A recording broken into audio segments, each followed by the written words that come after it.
네, 트레이딩 뷰로 암호화폐 몇 종목을 빠르게 좀 훑어볼게요. 네, 지금 최고점이죠. 한 번에 돌파하고, 이렇게 짧은, 이렇게 간을 좀 보는, 큰 캔들 보이죠, 이렇게? 여기서부터 출발하는. 그리고 직전 고가 또 한 번에 돌파한 자리, 이런 자리는, 예, 매도 신호가 될 확률이 높아요. 이런 그림 자체는 하락이 좀 유리한 그림이에요. 그래서 좀 내려갔으면 잘 내려갔을 거예요. 근데 이 매도 기준의 그 위치, 돌파하면 안 되는 선이 있거든요. 그걸 돌파했어요. 살짝만 건드리고 내려오면 결국은 이런 기준의 마지노선을 돌파하고 살짝 건드리고 내려왔기 때문에 이 고점을 다시 돌파할 확률이 높았단 말이에요. 그런 가운데서 이 직전 저점을 이렇게 여러 번 큰 캔들로 흔들어 대는 이런 움직임들은 힘이 좀 없어요. 힘이 없어요. 이제 여기 어디서 뭐 만들면 올라갈 수 있는데 마침 이렇게 상승 기준이 있었고요. 근데 올라가질 못하고 내려왔지만 이 기준이 좀 선명하다 보니 기준의 마지노선이 여기 있고 그 앞둔 자리, 즉 저점을 앞둔 자리에서 큰 음봉은 다음에 스캔이 나오고 이게 파동형과 캔들군형이 같이 붙어 있는 스캔 신뢰성이 높거든요. 진입할 수 있는 신호까지 나왔어요. 그래서 위치적으로도 그렇고 신호도 깔끔했단 말이죠. 돌파하고 멀리 가야 될 자리인데 그냥 큰 캔들로 덤벙 올라가더니 이렇게 완만키를 만들어요. 이런 것들은 빠른 시간에 돌파하면은 매수 대응이 되거든요. 파세캔이죠. 그러니까 내려오는 그 매도 기준이 될 수 있기 때문에 매도 신호니까 이렇게 매도 대응이 가능했어요, 이게. 근데 문제는 이런 그림이야. 이런 그림은 하락이 강한 게 아닙니다. 이런 게 이 저가나 이 저가를 대상으로 한 이렇게 시장에 큰 충격을 줄 수 있는 움직임에 불과해요.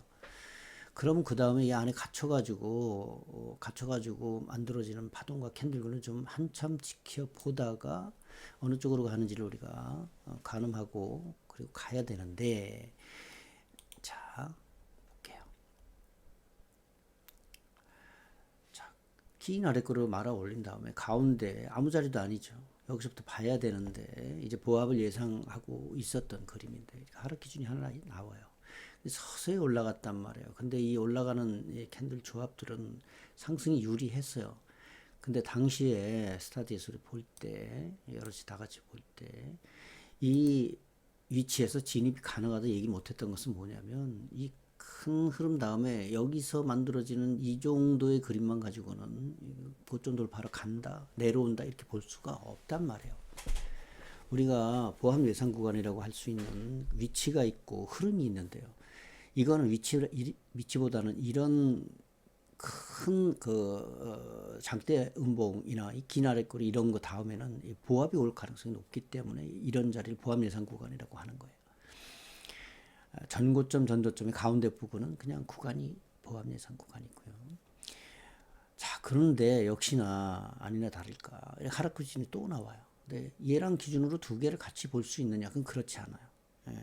그러니까 일요일 날 우리가 스타디 시간에 얘기했지만 이거는 뭐 알 수가 없기 때문에 흐름을 또 봐야 된다라고 했던 그런 자리거든요. 근데 단기 조정 이후에 이 하락 기준 직후에 이 저가가 여기 있거든요. 이렇게 올라가 스캔이 만들어졌어요. 스캔이라고 하는 이 작은 캔들이 옆으로 갔다가 서서히 내려오는 매우 작은 크기의 음봉군들. 근데 양봉, 음봉 만들고 도지 만들고 내려오잖아요. 이런 건 매도 기준이 될 수 있다고요. 특히 직후에 음봉 스프링 나온 거 보면은 추가적으로 내려갈 가능성이 높은 매도 기준이 됐어요. 왜냐면 얘랑 얘를 같이 볼 수 있거든요. 그래서 매도 기준이 될 수 있었다.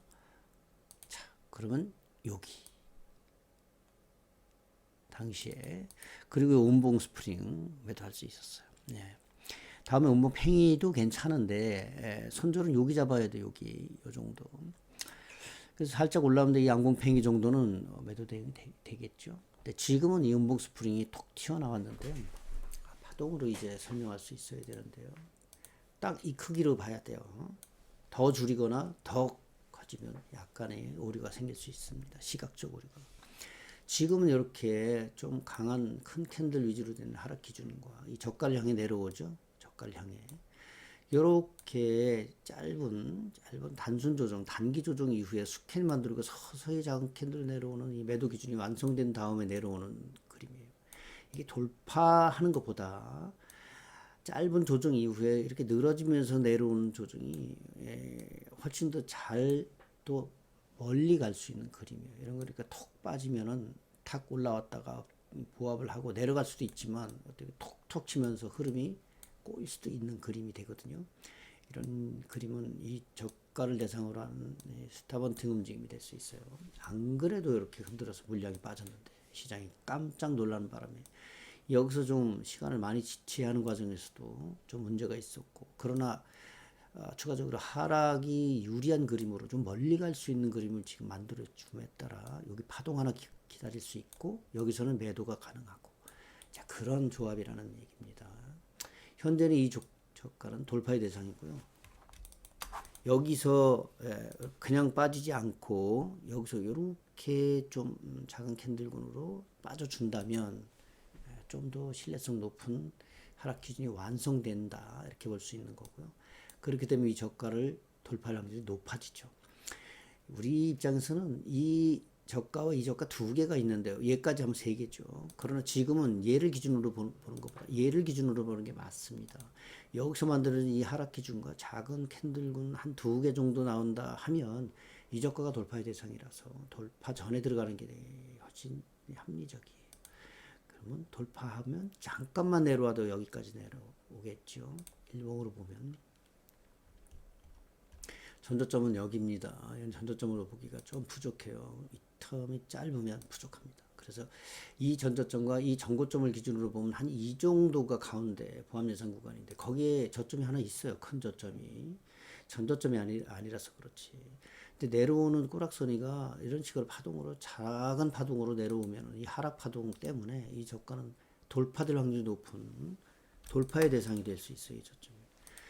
그러면 조금만 깊어져도 우리가 여기까지 내려올 가능성 충분히 예상해 볼 수가 있는, 그래서 이렇게 작은 캔들 움직이다가 급락해 버리면 문제가 심각해지는 그런 구간이에요. 현재 구간이 잘 봐야 됩니다. 이런 구간은 톡 떨어져서 여기서 보합하는 건 좋은데 보합하다가 작은 캔들군으로 이렇게 움직이잖아요. 그러면 급락하다가 올라와서 또 다시 떨어지게 되는 그런 그림이라는 설명이에요. 예, 그래서 이거 돌파 안 하고 옆으로 가면서 올라오면은 하락 타임을 놓치고 올라오니까 상승 관점으로 또 관점을 바꿔줄 수 있겠지만은 이 저가 조금만 깊게 돌파하면은 올라와도 다시 하락할 가능성이 좀 더 높다는 관점 잊지 말아야 된다. 자, 비트코인이 이러다 보니 자 보겠어요. 파운드 비트도 비슷한 그림입니다. 현재 1시간으로 보면 이렇게 아주 잘 나왔어요. 매도 기준이 하나만 더 나오면 여기서 이렇게 나와서 떨어지면 자, 이 자리보다도 훨씬 더 그림이 좋아요. 이렇게 여기서 매도 기준이 나오면 좋죠. 여기서 나와야 됩니다. 그리고 MBT도 마찬가지예요. 요 구간입니다. 요 구간. 그래서 MBT도 뭐 내려가도 되고 이렇게 요 구간입니다. 자, 그리고 유로비트 볼게요. 유로비트도 마찬가지고요. 얘도 지금 뭐 내려가도 되고 여기서 이렇게 만들어도 됩니다. 이렇게 내려가도 됩니다.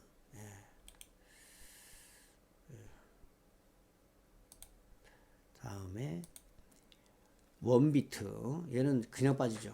저가 이미 돌파해 버렸어요. 저가를 저점을. 그래서 이렇게 늘어지는 과정에서 신호도 잘 나왔어요. 이거 옆으로 가다가 이렇게 서서히 떨어지는 극속 파동은 아주 들어가기가 좀 편하다. 여기 들어가면 됩니다. 여기. 요 아래 꼬리 음봉 1대1 아래 꼬리 음봉 얘도 괜찮고요. 지금은 올라온 다음에 기다려야 됩니다. 이 자리 마찬가지입니다. 근데 얘는 높이가 있기 때문에 우리가 예상을 이렇게 높이까지 잡을 필요는 없어요. 이런 데서 이렇게 늘어지면 우리가 들어가 준다. 그런 얘기고요.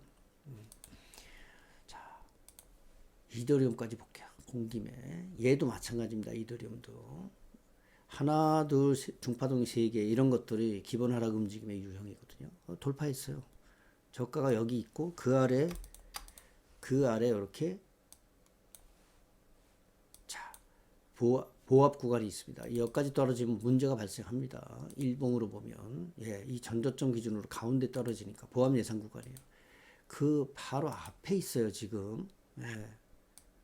여기까지. 전체적으로 요 매도 기준이 여기서 나오면 안 되는 자리에서 나왔단 말이에요. 그래 뚫고 가야 되는데 내려왔다가 이렇게 크게 움직여서 보합 구간이 걸렸는데 거기서부터 하락 기준이 완성되면서 올라오면 이제부터 떨어질 수 있는 자리. 다른 것들도 알트들도 심각한 자리에 와 있다. 현재 그렇게 볼 수 있습니다. 그래서 이런 하락 기준이 위기를 극복하고 올라가느냐 아니면 급락으로 이어지느냐 하는 것은 불과 오늘이 지금 새벽이니까 화요일이란 말이에요. 내일 모레 이틀이나 3일 사이에 만들어지고 이제 잘못하면 중장기 하락할 수 있어요.